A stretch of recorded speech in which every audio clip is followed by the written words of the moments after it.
All right, we're live. The last word. We've been stricken by COVID. Our software has a virus.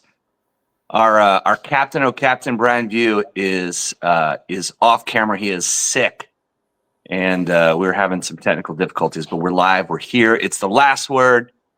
Brian, you want to get one of your few and potentially last words in? They won't be my last words, but they will be short words. The COVID came around hot and heavy this week. I don't know where I got it from. You got the dirty D COVID, not the Japanese COVID. So that's right. Hey, like they said, Detroit hustles harder, and the Detroit COVID got you. So hope you feel better, buddy. Thanks, man. Yeah. Lots going on this week. I figured we could talk about a couple things. Talk about inflation, the Fed next week, game planning for next year, some of the AI stuff that I've been seeing out there. And of course, we can talk about the government cabinet taking shape, CFPB being, quote, deleted, and CFPB capping bank overdraft fees at $5. That's pretty amazing. So maybe we'll just start with like some of the econ news first. So,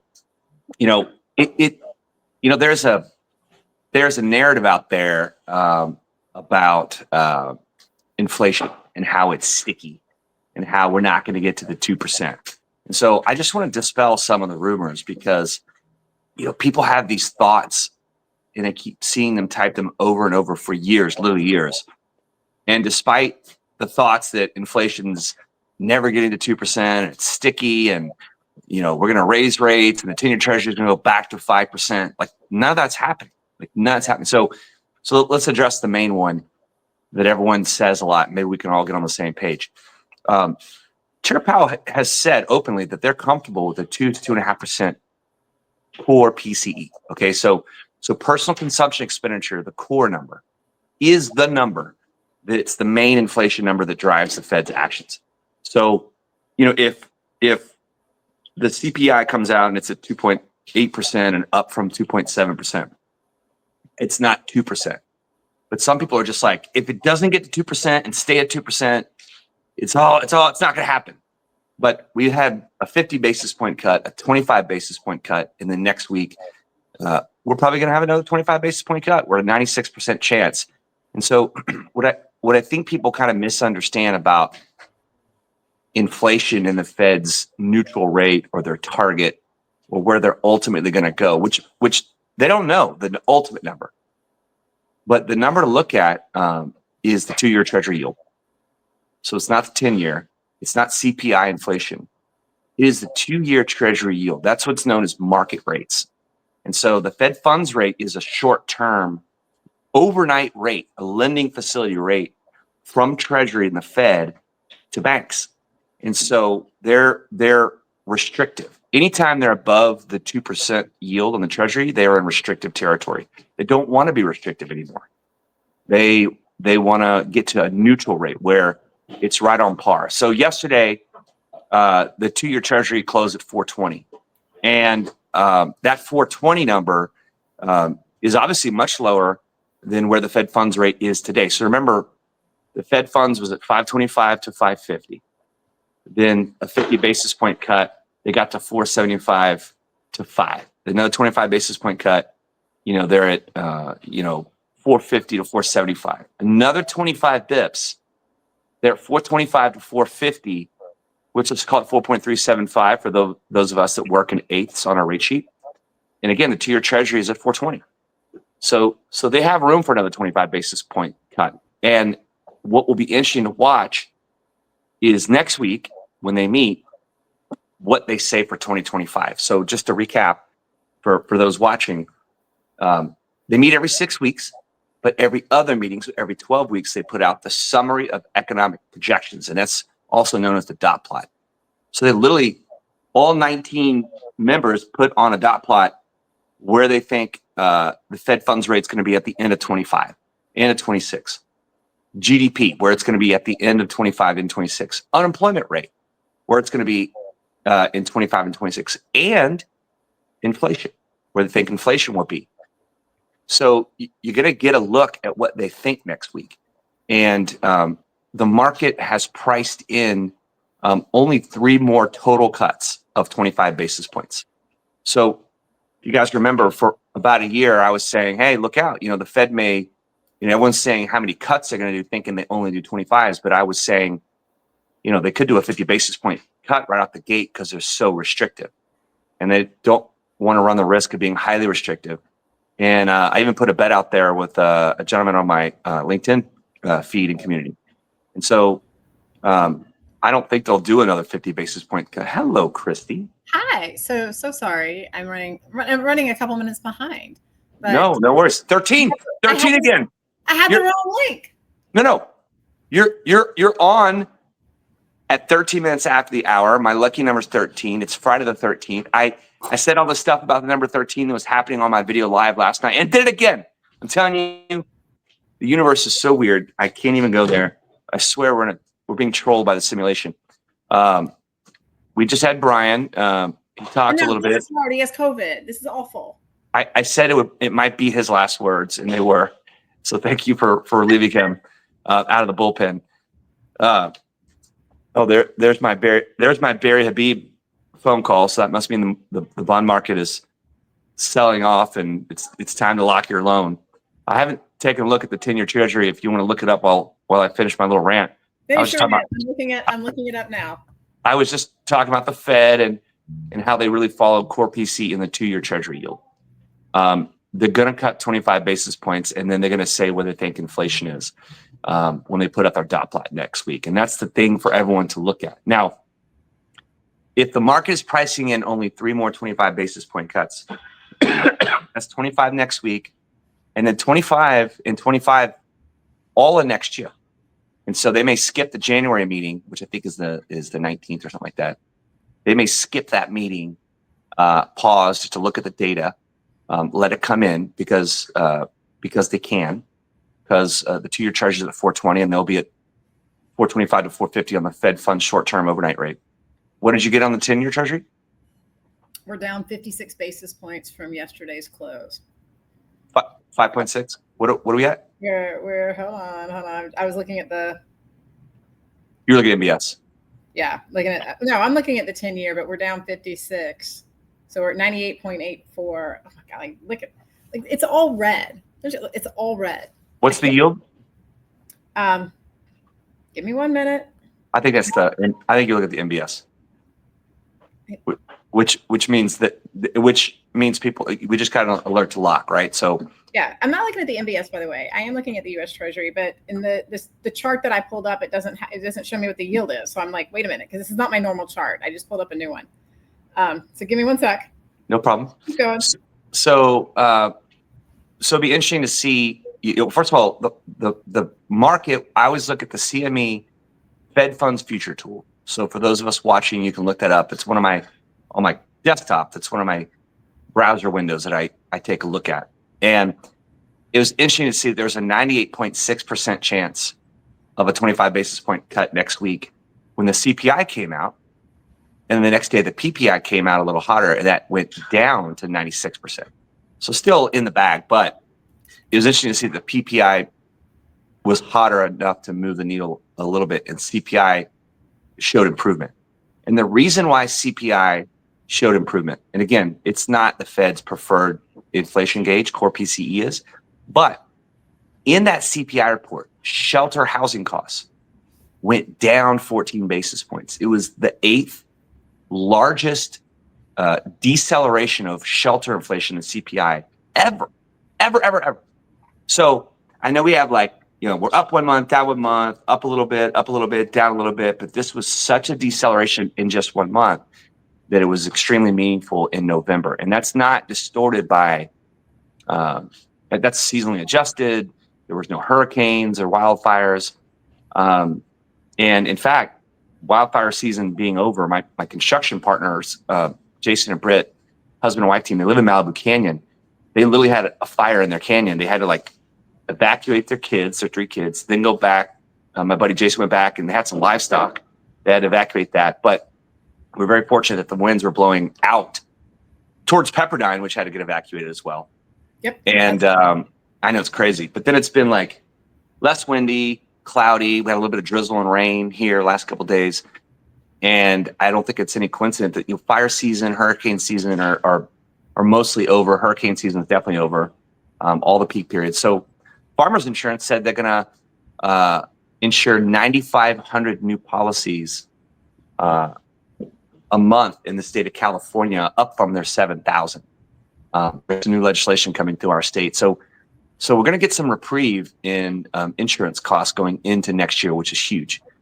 For home. I don't know that I buy that, KP. Just because they're going to agree to write them doesn't mean that it's going to be less costly. At first it will be, right?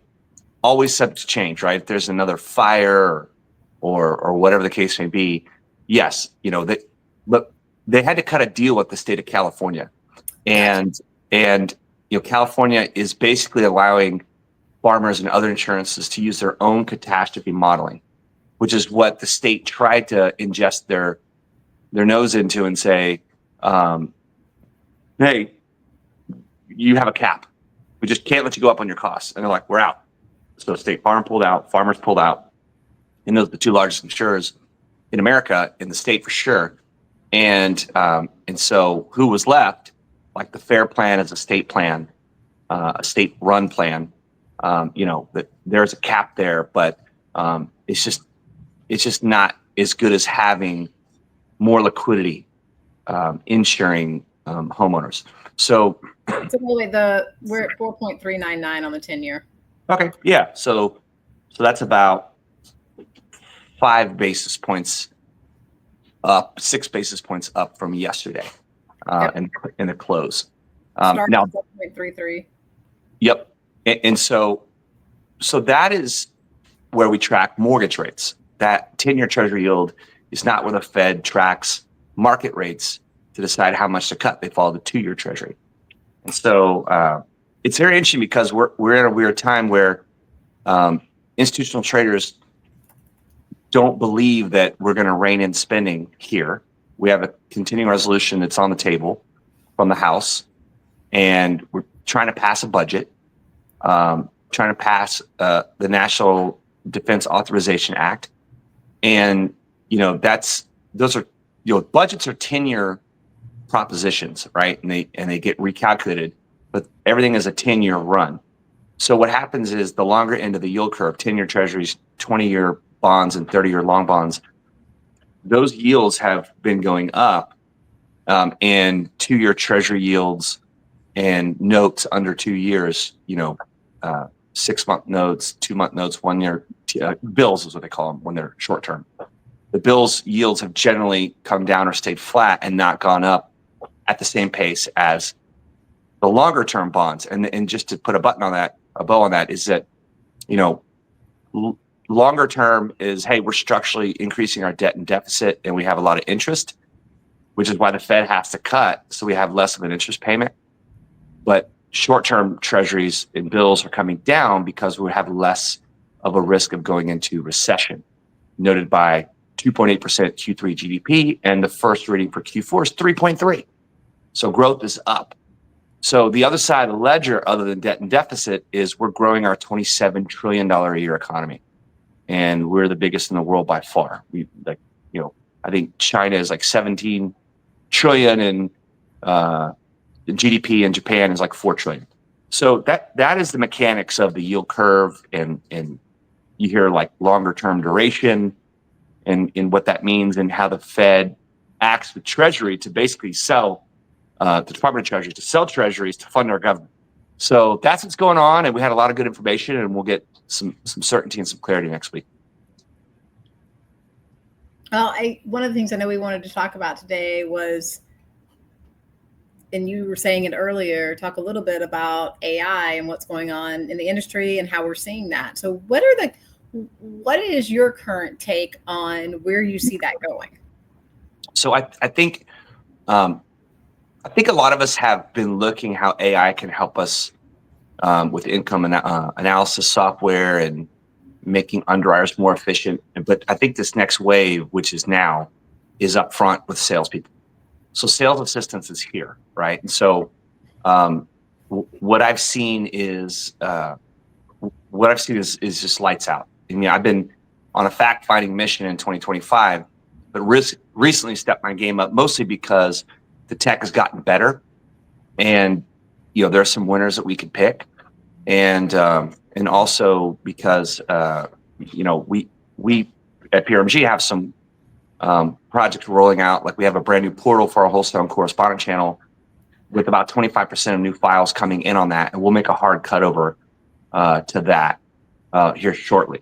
And then we have an income analysis software that we've been, we have a short list that we're testing and rolling out and that kind of stuff. So for us, those projects get towards the end, and then I load up a new project for our roadmap, and the timing is now for us, and I think for the industry. So this is how I classify it. So you guys may be different. So AI sales assistance for fulfillment, getting docs to be better, flagging things in a file. Like I saw one called Friday Harbor. It's amazing. I've got their contract. We're going through a technical call. We've had 2 demos, looked at their contract. Great tech. And I know there's a lot of good tech out there. I'm just using that one because that's what we've chosen.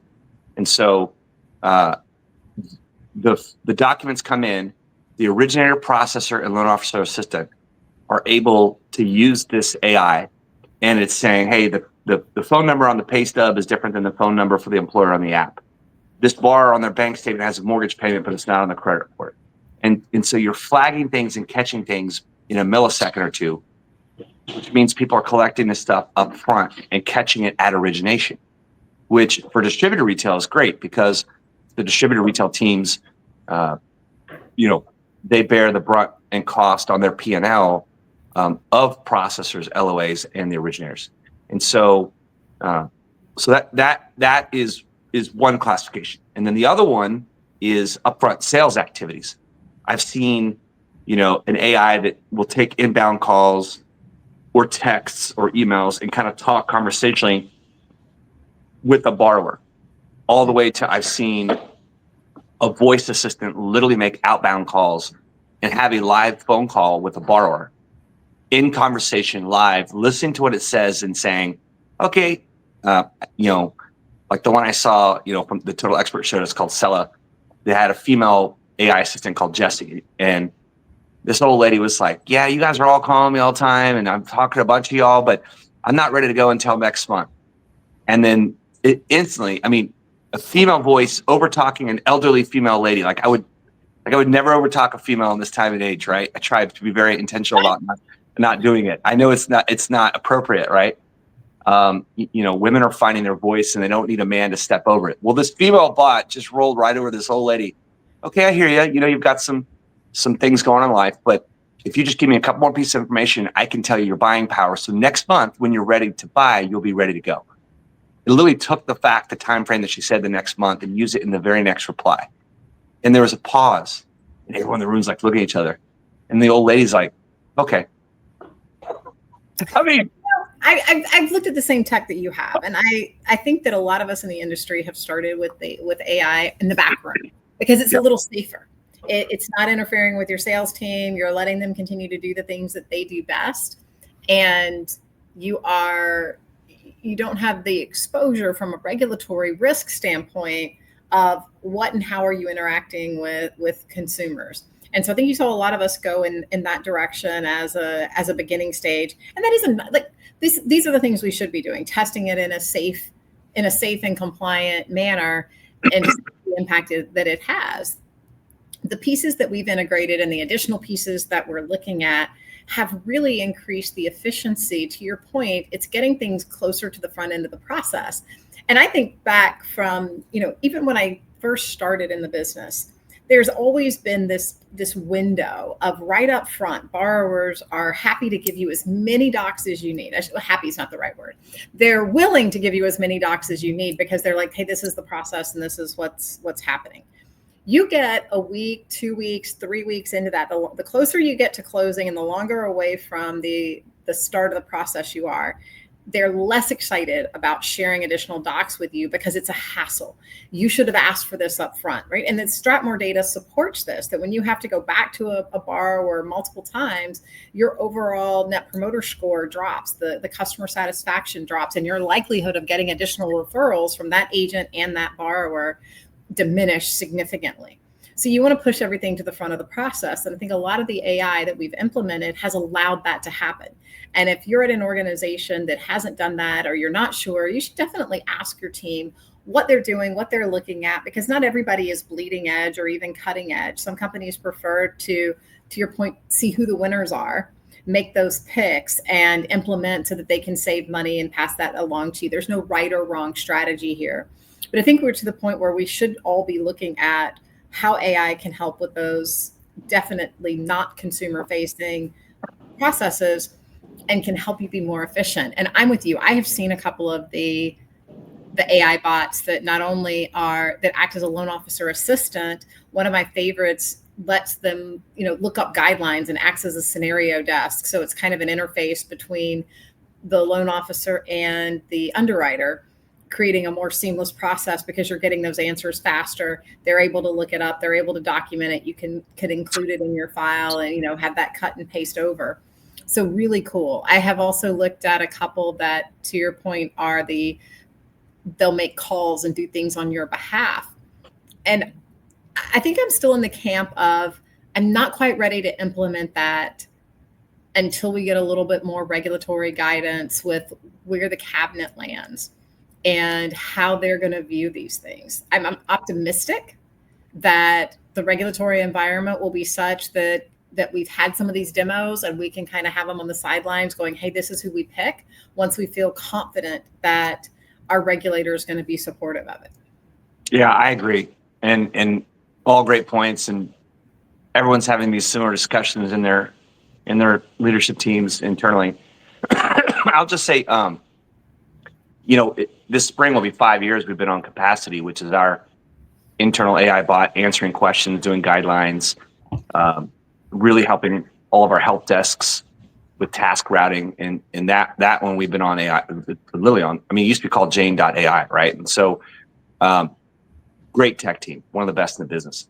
I'll say the upfront sales, outbound calling voice AI assistant is the one that gives people a little pause, which is why we're rolling that out likely second. But I will just kind of challenge all the compliance teams to think about it like this. And I think this is where the rubber meets the road. We have regulation. And so we know what is licensed activity versus what is not. Currently, loan officer assistants help gather information for loan applications, unsupervised and unregulated. And so what these AI techs will do is actually put written transcripts of these conversations that are happening, which right now we have nothing of that. So this will help us go to a regulator and go, we want to monitor these phone calls. We want to improve them. We want to make sure they are above board. So like, for example, in California, there are like 5 states where if you're using AI, you have to say, hey, I'm Jesse, I'm an AI assistant, and I'm going to help get you through the process. So you have to announce that you're an AI assistant. So then if you just say, I'll just have the assistant do that in every state, you know what? You might not get as good a conversion, right? Maybe that elderly lady that I, use that phone example for, which is a test and was presented to us, of course, cherry picked by the vendor because it was such a good overcoming of the objection. But maybe if Jessie said she was AI, you might not have gotten as good a conversion. Not sure yet, but I can tell you 8 times out of 10, maybe 9 times out of 10, my salespeople would say, "Oh, okay, I'll call you back later," or "Here's my number, call me when you're ready." And that deal's dead because then that lady, when she's ready, the moment she's ready, she picks up the phone and calls someone, and then that deal goes to that person. And so there's that aspect of it. Like don't collect the social security number, don't talk rate, don't talk terms of loan. Those are all things that require a license that Jessie, the AI assistant, is not licensed. Right. So I think there's actually a lot of rules already on the books. And I think this administration, David Sachs, Elon Musk. I just rolled out 2 days ago version 13 of my full self-driving. It's unbelievable. They get 4 billion more miles under record, which could happen in the next, 5 months. Then the state of Texas and California can approve completely autonomous driving where you don't have to touch the wheel, don't have to put your cell phone down, literally kick back and, put your seat back. Because Waymo has it now. It's level 4. The Tesla's full self-driving is level 5. Waymo is geo-fenced in. So like only in LA, only in certain areas. LA, San Francisco, Dallas, Austin, New York, Phoenix.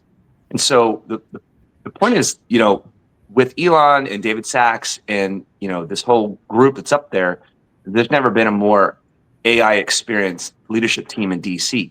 And I actually read an article on Axios, which is a liberal newsletter, saying that Democrats are stepping up and they want to have a seat on the DOGE committee. So the Department of Government and Efficiency, that was total Freudian slip. So what's interesting is, if regulation does get cemented, I think it will be very favorable for us, the regulation. And if it gets passed and it gets cemented in the next 2 to 4 years, then going forward, that's really good for all of us, because I think it will be a more business friendly standard that gets set for us to be more confident. So yeah, we can wait until that comes out. But again, I think, just as my opinion, and I can be outvoted certainly even within my own walls, but I think the RESPA, TILA, licensing, Dodd-Frank, what the CFPB looks for in all of our exams that we've all had as lenders, FHFA, which we don't have a new director picked yet, we don't have one from CFPB picked yet. They've been pretty clear what they're looking for. So don't rip off borrowers, don't do unlicensed activity, don't do any steering, don't have any bias in your AI. And business as usual. And I'll say one more thing. One of those calls was a 13.5-minute call. This is the most impressive part. This lady in Palm Springs, she's talking about her 2 dogs and her house is all she's got, and she's got to go to work at the restaurant. It's really tough. And that 13.5-minute therapy session ended with, let's get some more information from Jesse, to the borrower going, okay, let me give you some more information. Then a calendar invite gets set and the LO walks into work, and there's an appointment for them to call the borrower back in Palm Springs and do all the license activity that they have to do based on current regulations. That's 13.5 minutes that originator got back. We have 700,000 past records, 600,000 past fundings, 100,000 turndowns and prospects. Imagine, calling out one at a time, scrubbing the do not call list, which we do, logging that call, and then doing it one at a time, not making 700,000 calls all at once, which AI is capable of doing, and not using ringless voicemail and stuff like that. You've got a pretty compliant way to outreach, and that's extremely powerful. And so so think of 13 minutes plus at 700,000 records in ongoing, the time that just got saved. Screw conversion rate, just the time given back. And so I'm so hopeful for where AI is right now in voice, and it's only going to get better.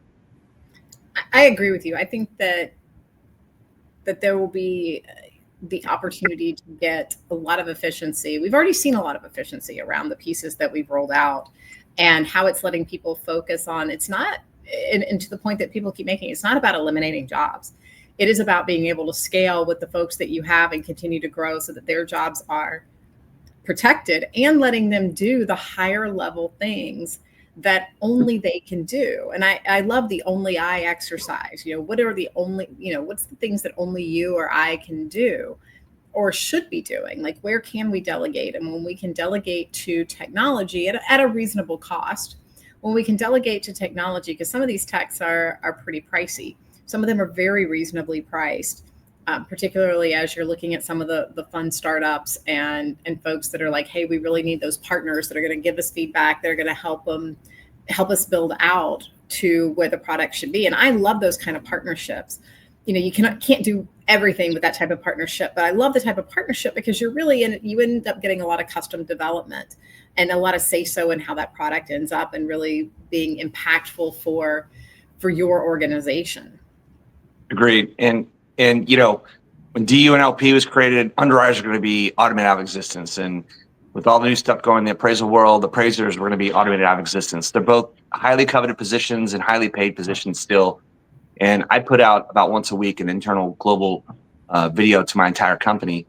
And the one I put out last night, I said, hey, we're looking at some AI stuff to help you do more. So I made it clear, so people on my staff understand we're not trying to replace them, we're trying to enhance them.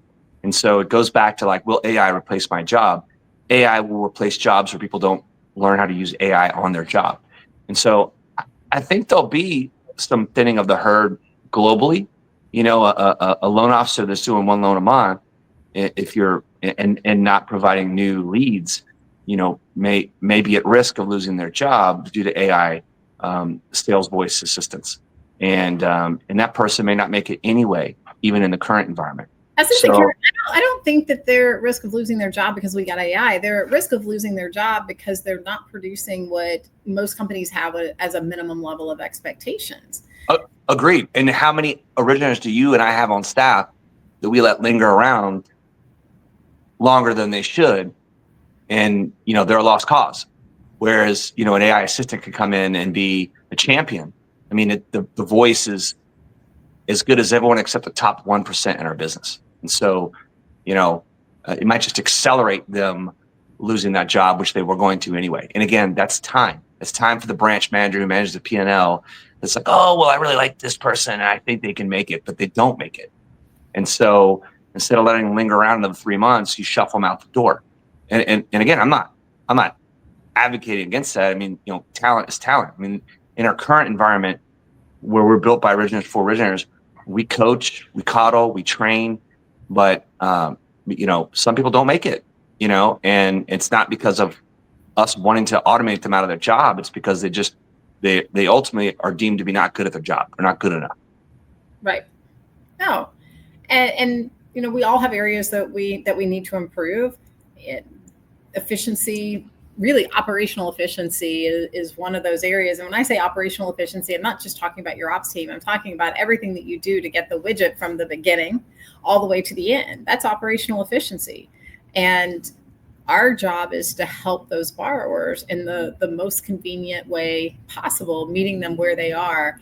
And AI is a tool that can do that. I know that we are, about 10 minutes over time today. We started a little late, but the recording is right on point. I know we're right at the half-hour mark here. Yeah. From a recording standpoint. So for those who are joining late, watching the replay. Shout out to the CFPB. I know it's not something you hear a lot. Paul Heyman had a post about the CFPB and what they do. They brought $1.8 billion back to borrowers and consumers' pockets from a bad actor credit restoration company. With the $5 cap on financial institutions with $10 billion or more assets under management, the $5 cap on overdraft fees is projected to save the average household $225 a year, $5 billion. Now that may be inflated and that may get challenged in court and that may not ultimately pass. But it's 6 points. I would go back to yay to the CFPB for the fraudulent company and refunding that money. Kudos, double thumbs up and all the cheers. I don't know that when you look at the $5 cap, if that's going to have the intended effect. Agreed. It's ideally, it's like, yes, you want to do these things. There's some ways that banks, that institutions can or have structured NSF fees where they're paying the biggest one first to create more NSFs and more charges versus paying the lowest one first, versus what time of the day do they do it? Do they allow correction between the end of the day if you make a deposit later in the day, but that check presented in the morning? When are they doing the reconciliation and charging the fees? So if you cut the fee back to $5 from a different number, does it end up with the impact to the consumers that you want to have? And as we think about things like free checking that have helped underserved folks have access to bank accounts, and a financial institution has to make money some way, right? Let's talk about, we can talk about Chase or Wells or, pick your flavor. They have to make money. So where do they charge? How do other charges appear? And what does that mean for other products and services? And is the consumer really better off? And I think that's a topic for another day, maybe not even a topic for us to discuss given our side of the business. But I think it's really fascinating to understand, like, what is the interplay between all of these things and what is the overall impact to the consumer? Because our goal is to get money back into their pocket. I look at, where I come from a credit union. You clearly, by the way, hit my soapbox here. My credit union. Your credit union, right? As you think about that, our job, like our mission is to put money back in members' pockets. And so I think about it from a way of, and we have to also be sustainable and sustain operations. We want to do it at the lowest cost possible. Now we don't charge NSF fees. So, we're at zero, but the costs come out in other ways. We have free checking. But what do other institutions that aren't operating with the same mission that we are? What happens to the consumer and which consumers are most impacted? Because publicly traded companies have to report earnings to the street, and they can't just go, we're going to take less. Like, that's not the way this is going to work out. So I'm really fascinated with seeing this, and I want to see consumers put first, just like I like seeing members put first. And how do we put them in a better off financial position? Well said. And you get the last word. Well, I want to thank our sponsors today, FinLocker and PRMG, Robbie and the Chrisman Commentary, for always making sure that we're here, that we get to give value back. I appreciate everybody that joins us every week. And next week, we're going to have the special Four Horsemen. The Four Horsemen. I threw it out there because there's 4 partners of PRMG, and that's the moniker we gave ourselves, about 7.5, 8 years ago, when Gary Malice joined our team. And so I'm obviously the horseman of war because I'm out on the march and I'm hunting and not afraid to throw out the voice AI bot, for example, whereas our CEO, and like most CEOs, is the horseman of death, right? So yeah, sorry, we're not doing that. Yeah, sorry, this cost ain't happening. Yeah, that dog don't hunt. And then Gary and Robert, our COO and Chief Strategy and Capital Markets Officer, they kind of fight back and forth who's pestilence and who's famine. Well, we're not going to have that conversation on next Friday. We're just going to bring kind of a wrap-up summary to the year end. This will be our last show of the year as we take 2 weeks off. It's heading into 2025. It's going to be a great one. We're going to go a little long next time. Yeah. So make plans to join us for, I think it's an entire hour we're going to do next time. Yeah, entire hour. So it's going to be great. We thank everybody for joining us today. We thank our sponsors. KP, I appreciate your always being here. Hook 'em horns. We got a game coming up on the 21st. First time we've ever played Clemson, ever. Are you coming? It's here. I'm coming. I haven't told my wife yet. Okay. I won't spoil your secret. I did buy my airline ticket and I got the game tickets working right now, but both quarterbacks, one was from South Lake Carroll and the other, the Clemson quarterback, Cade, is from Westlake right there in Austin, and they faced off in the state championship of Texas in 2020. So some storylines developing. This will be entertaining. Safe travels here. We will see you in Austin soon, sir. All right. Hope to see you in your hubs again. All right. Sounds good. And I don't know how we're doing this. We're not in charge. So I guess Brian's been listening. He needs to come on here. So y'all have a great weekend. Cheers. Bye, everyone.